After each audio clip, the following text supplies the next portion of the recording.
এবার দেহ ওকল চোর ও জানে কামের দান্দায় আবার কাম ফাঁকি দিয়ে পলায় না দেহ।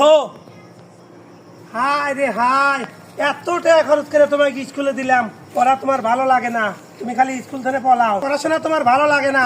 তে নাও রোদের মতন কাম লাগার হাতে, ওই যে আমার মরিচ খেতে জঙ্গল আছে, জঙ্গল গুলো সাফ করে নি, দেখে তোমার ভালো দেখবে নি, পড়াশোনা তো তোমার ভালো লাগে না। না চলো আর নাও, চড়ার মতন নাও যায় কাম লাগার হাতে, রোদের মতন মরিচ খেতে সাফ করে নি, তখন ভাল দেখবে নি। এই গেদারা কি হয়েছে কাহা? আপনার ছেলেরা গাদ ধাক্কা দিয়ে দিয়েছেন কে? গাড় ধরে কি সাথে নিয়ে আসি, স্কুলে দিছিলাম, পড়াশোনা ভাল লাগলো না, খালি স্কুল ফাঁকি দিয়ে পলায়, এল্লাহ পড়াশোনা হরে না, তাই তো নিয়ে আসি তোমার হাতে কাম হরাবে না, গিয়া কাম হরাবে, এই মরিচ খাত সাফ করাবে।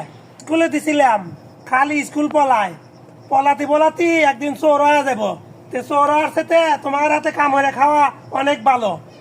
এইতে নাও কাম হরাও তোমার হাতে। এটা কোনো কথা রে ভাই, আমরা নিজেই তো আপনার হাতে কাম হয়ে বেড়াচ্ছি, আপনার এত টাকা পয়সা, আপনার চাউল যদি আমার হাতে কাম হরে তাহলে মানুষে কি করবো? মানুষের কথায় আমার কিছু যায় আসে না, নিয়ে আসি রোদের মতন কাম হরুক, কাম হরাই ভালো না স্কুল ফাঁকি দিয়া পড়া চুরি হরাই ভালো? কথা তো খারাপ কন্যাই চাচা, তো আপনার ছেলেরা আমি কিভাবে কাম করাই?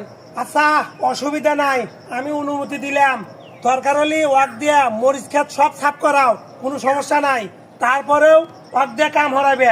এ যা ওদের হাতে মরিচ খেত গুলো সাফ কর।